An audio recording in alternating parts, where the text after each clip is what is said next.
Despite ongoing advances in the management of chronic heart failure, patient outcomes for acutely decompensated disease have not improved.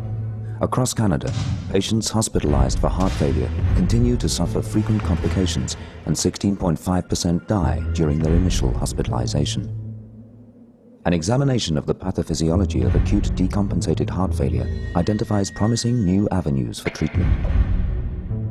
During heart failure, the heart cannot circulate enough blood at normal cardiac filling pressures to meet the metabolic needs of the brain, kidneys, heart, and other vital organs.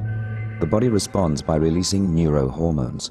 Certain neurohormones help maintain blood pressure, but over time, they cause heart failure to worsen.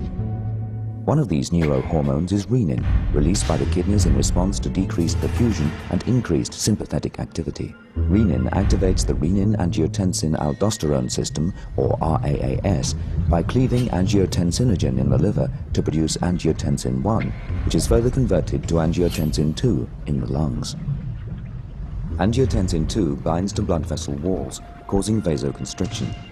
Angiotensin-2 also stimulates release of endothelin from endothelial cells. Angiotensin-2 and endothelin act on vascular smooth muscle, causing constriction of the coronary arteries and systemic arteries and veins.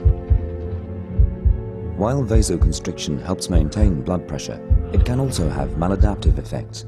For example, the weakened heart must pump harder against increased resistance in the systemic arteries, while constriction of the coronary arteries further compromises the myocardium's supply of oxygen. Venous constriction also contributes to displacement of fluid into the lungs and other tissues.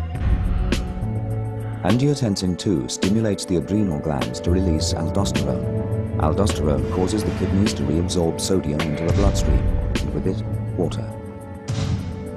Sodium and water retention cause a state of fluid overload that is exacerbated by venous constriction. Gaseous exchange in the lungs is inhibited by pulmonary edema. Build-up of fluid in and around the lungs increases the physical work of breathing. Patients with acute left-sided heart failure feel short of breath and fatigued. When right-sided heart failure occurs, fluid accumulates in the liver and legs. Apart from the activity of the RAAS, the body tries to maintain blood pressure using other mechanisms, such as releasing epinephrine from the adrenal glands and norepinephrine from sympathetic nerve endings. These catecholamines increase heart rate and contractility, in addition to causing arterial and venous constriction. Over time, chronic volume overload and the activity of angiotensin-2, aldosterone, and endothelin stimulate pathologic cardiac remodeling. The interstitial fibrosis and myocyte apoptosis associated with cardiac remodeling decrease heart wall elasticity, further inhibiting the heart's ability to relax and pump effectively. In summary, the neurohormonal response to heart failure causes vasoconstriction, fluid retention, and increased heart rate and contractility. In turn, these processes initiate a vicious cycle of further myocardial injury and escalating heart failure. Fortunately, additional neurohormonal responses modulate the activity of the RAAS, endothelin, epinephrine, and norepinephrine.